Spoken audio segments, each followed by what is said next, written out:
Narito tayo ngayon upang matunghayan ang nakakakilig, napaka-sweet at talaga namang sobrang nakakakilig na istorya ni Kalingap Tata at Ate Marcho.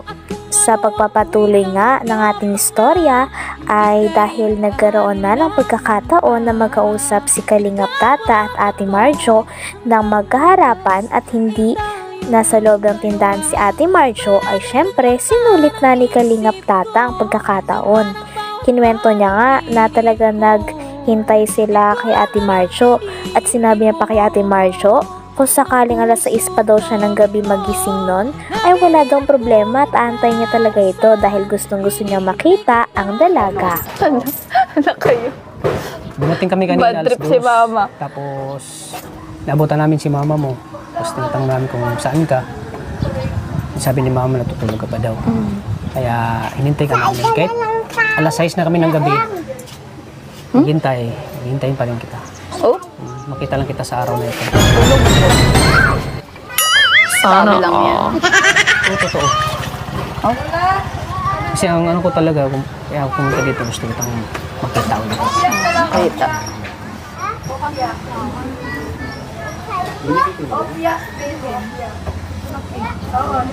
Butit pa ganitong oras walang bumibili sa inyo.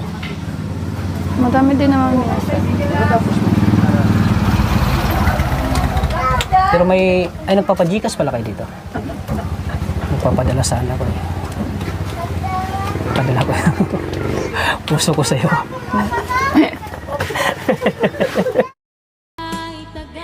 Sa kanila ding pag-uusapan ay talagang nabanggit nga ni Kalingap Tata na kung gusto daw talagang maging mayaman ni Ate Marcho at gusto niyang mabuhay o buhayin ng kanyang sariling pamilya sa hinaharap ay pwede daw siya maging vlogger.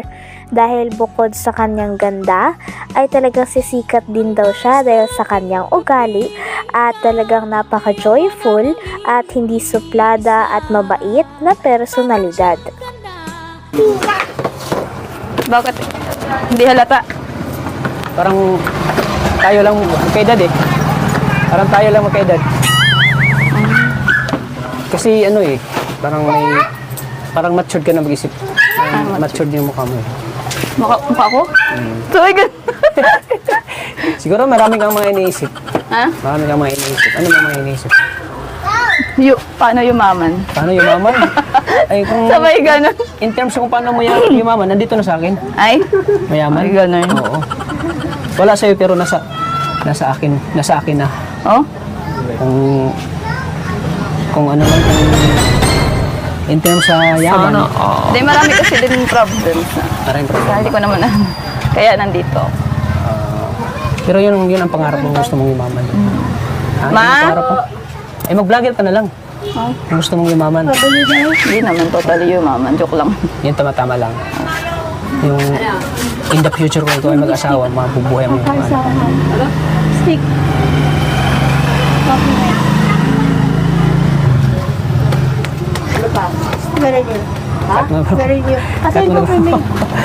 Ang dami na nga daw nag-request.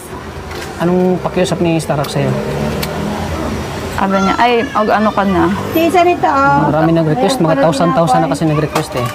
Ang sabi nila, bagay na tayong dalawa. Ay, Ay, my God. Wala desisyon. ako na mismo nag-desisyon na. Ha? Di ba napanood mo yung mga vlog ni ano? Yung una mga lang. comment, napanood mo yung Ay, Pinag-usapan din ni Kalingap Tata at Ate Marcho ang tungkol sa kanilang mga fans na talaga namang walang sawang sumusuporta na kahit wala pa silang first vlog together ay talagang excited na ang mga ito at dinudumog talaga sila ng mga supporters at mga fans na talagang naghihintay sa kanilang first vlog na mabuti naman ay napagbigyan na ngayon. Grabe at natutuwa din si Ate Marcho dahil sa mga suporta at hindi niya inaasahang mga fans na nanonood sa Marami kang mga iniisip. ha? Marami kang mga iniisip. Ano ba mga iniisip? Paano yumaman? Paano yumaman? Ay, kung Sabay ganun. in terms kung paano mo yumaman, nandito na sa akin. Ay? Mayaman? Ay, ganun. Oo. Wala sa'yo pero nasa nasa akin na. Oh? Kung ano lang kung in terms sa yaman. Hindi, marami kasi din problems na. Maraming Kaya problema. hindi ko naman kaya nandito. Pero yun ang pangarap mo, gusto mong yumaman. Ah, Ma? yun ang pangarap mo. Eh, mag-vlogger ka na lang. Kung gusto mong yumaman. Hindi naman totally yumaman. Joke lang. Yan tama-tama lang. Yung in the future kung ikaw ay mag-asawa, mabubuhay mo yung ano. Stick.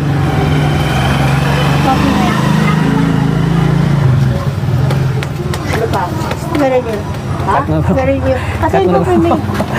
Ang dami na nga daw nag-request. Anong pakiusap ni Starrock sa'yo? Sabi niya, ay, ano ka.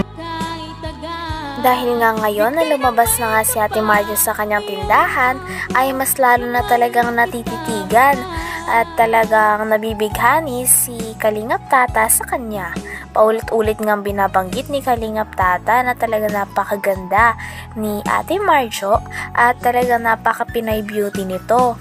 Parang ang paulit-ulit nga na nahuhulog si Kalingap Tata kay Ate Marjo. Kaya naman mas tara din kinikilig ang mga manonood sa kanilang dalawa. Pagbabiral sa ganda mo pa naman. Sana. Alam mo, ang dami kong ulit-ulitin yung sinasabi ko. Ang daming babae na nakilala ko at nakita ko. Parang sa'yo ko lang nakita yung tunay na kagandahan ng isang babae. Ay. Alam mo kasi yung ano mo, yung mukha mo parang ano, Pinay beauty. Pwede nga pang ano, pwede ka pang model eh. Pwede ka pang model ng close-up. Oo. Pwede ka pang model ng close-up. Kasi pwede ka mag-smile, grabe, perfect bro. So hindi close up ang gamit. Ano? Colgate. Magkapareho lang yun. Pareho lang yung ginagamit eh. Iba. Ha? Bakit? Bakit iba? Iba. Bakit iba? Ay, makikulgit siya. Oo. Ako makiclose up. Tsaka ano, yung gusto ko yung may triple action. Wow. Yes. Kaya pala ang puti ng ngipin mo. Oh, tingnan yun ano. Anong ginagamit mong sabon? Sabon. Ano lang, yung nagko-kojic-kojic din naman. Wow, Kojik. Oo. Pareho pala tayo, Kojik. Oh? Kaya lang itong mukha ko. Hindi naniwala na. Kaya lang itong mukha ko dahil sa stress hindi na umipikto yung ano, Kojik. Nagbiro pa nga si Kalingap Tata kay Ate Marjo at sinabi nito na parang nagiging matured ng mukha ni Ate Marjo, kaya may iniisip daw ba ito o meron daw ba siyang pinag-iisipan kaya naman naging ganito daw? Natawa naman si Ate Marjo sapagkat hindi siya tinitigilang biruin o asarin ni Kalingap Tata. Sabi naman ni Ate Marjo ay busy daw kasi siya kakaisip kung paano daw siya yayaman. Kaya naman sabi ni Kalingap Tata muli ay pasukin niya na ang mundo ng pagwa-vlog dahil tiyak napapatok talaga ang kanyang personalidad doon. Pati kidney mo. Ano? Pati kidney. Pati kidney ko pa talaga. Pati balan-balonan ko. Ibigyan ko itong bata. Kahit Pala, pala, ano pala, ilang taon ka na ngayon? mag-ano nga, 30 30. sa May. Sa May pa. Oh, so 29 ka pala ngayon. Oo. Bakit? Hindi halata. Parang tayo lang magkaedad eh.